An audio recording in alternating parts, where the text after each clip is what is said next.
dimain sama Badu.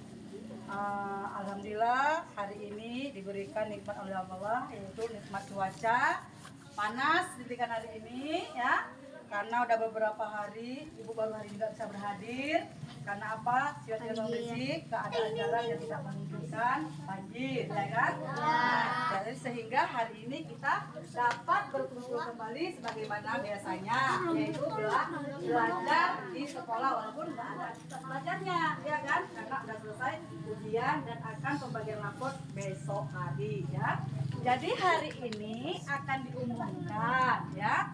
Bahwasannya besok pukul 9.30 kita penerimaan rapor setengah 10 nak ya, 9.30 setengah 10. Yang mengambil rapornya adalah wali murid, orang tua ya nak ya, mau bapak, mau mama, kalau nggak ada bapak, kalau nggak ada bapak, nggak ada mamanya ya, berarti boleh wakilnya, abang atau okom atau ibu, terserah ya nak ya.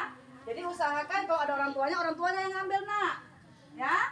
Nah karena orang tua sama gurunya mau tatap muka, ya. Selama ini kan sama anaknya. Jadi biar tahu orang tuanya gimana keseharian anak-anaknya di kelas dalam hal proses belajarnya, ya. Mungkin ada yang mendapatkan nanti ranking 1, alhamdulillah tetap bertahan misalnya, ya kan. Nah oke, jadi besok